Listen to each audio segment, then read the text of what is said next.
Good morning, praise the Lord. ઈશ્વરનો આભાર માનીએ અને આજના દિવસની શરૂઆત પણ પ્રભુના વચન અને મનન દ્વારા કરીએ. પ્રભુનું વચન કહે છે, મનમાં જેઓ શુદ્ધ છે તેઓને ધન્ય છે, કેમ કે તેઓ દેવને જોશે. માથીની લખેલી સુવાર્તા તેનો 5મો અધ્યાય 8મી કલમ. આજનો વિચાર: ખ્રિસ્તમાં અતિ પ્રિયવાલા મિત્રો, પ્રભુ ઈસુ ખ્રિસ્તના શ્રેષ્ઠતમ નામમાં આપ સર્વને સવારની પ્રેમી સલામ.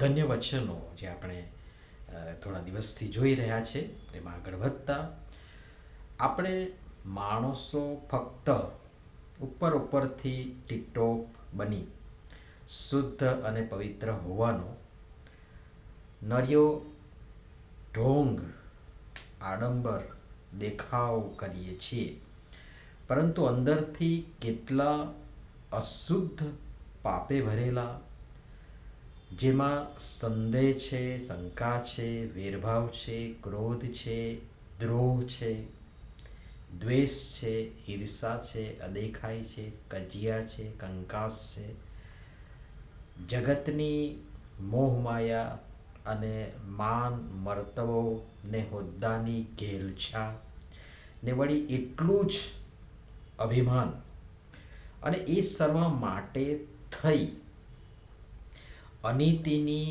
અન્યાયની, અનીતિથી અથવા તો અન્યાયથી પડાવી લેવાની, આંચકી લેવાની, છીનવી લેવાની અને પચાવી પાડવાની, કોઈ પણ હદ વટાવી જવાની ઈચ્છા ને વળી આ મનમાં ભરીને આપણે ઉપરથી શરીરને સૌંદર્ય પ્રસાધનોનો ઉપયોગ કરીને અથવા તો બહુ સારા સારા કપડાં તથા ઘરેણાઓથી પોતાને લાદી દઈ શણગારવાનો પ્રયત્ન કરીએ છીએ.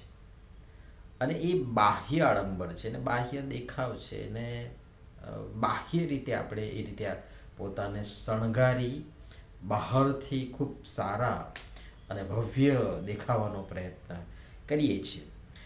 પણ પ્રભુ પરમેશ્વર બહારના દેખાવ અને બહારની શુદ્ધતા કે પવિત્રતા નહીં, પણ અંદરની, હૃદયની, મનની, અંતરની શુદ્ધતા તથા પવિત્રતા ચાહે છે.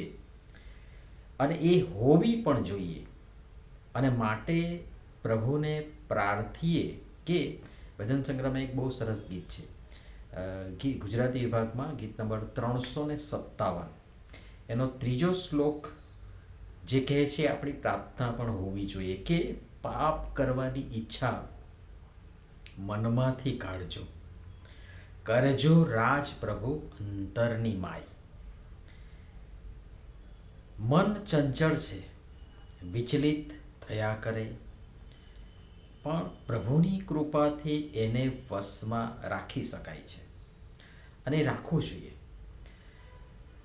ગીત કરતાં પણ નીતિવચનોનું પુસ્તક તેનો 19મો અધ્યાય 21મી કલમમાં કહે છે કે માણસના મનમાં ઘણી યોજનાઓ હોય છે, પણ યહોવાનો મનસૂબો જ કાયમ રહેશે. અને આજનું વચન પણ આપણને બહુ સ્પષ્ટ કહે છે કે મનમાં જેવો શુદ્ધ છે, ઉપરથી નહીં પણ મનમાં જેવો શુદ્ધ છે તેઓને ધન્ય છે.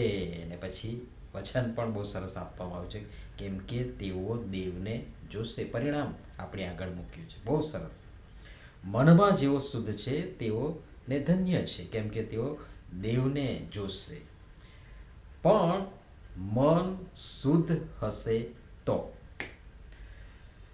અને જેના માટે પણ ગીત કરતા આગળ ભજન સંગ્રહના 357ના ગીતમાં 5મા શ્લોકમાં આગળ વર્ણન કરતા કહે છે કે મનમાં શુદ્ધ તે દેવને જોનારા, તેમને ધન એમ કેમ ના કહેવાય.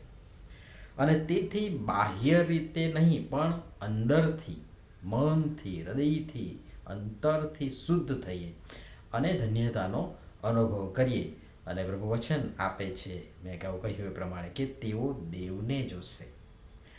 પ્રભુ સમજવા પણ સર્વની સહાય તથા મદદ કરો. નમીએ પ્રાર્થના કરીએ. પ્રેમાળ પિતા, અમે માત્ર ઉપરથી કે બાહ્ય રીતે જ નહીં, પરંતુ મન અને હૃદયથી પણ શુદ્ધ બનીએ અને બની રહીએ અને મનથી શુદ્ધ ને પવિત્ર આચરણ આચરીએ અને ધન્યતાનો અનુભવ કરતા આપને મળવાનો અને જોવાનો એ આશીર્વાદ અને લાહવો લઈએ માટે કૃપા કરી અમારી સૌની તમે સહાય તથા મદદ કરો. પ્રભુ ઈસુના નામમાં આમેન. ધન્યવાદ.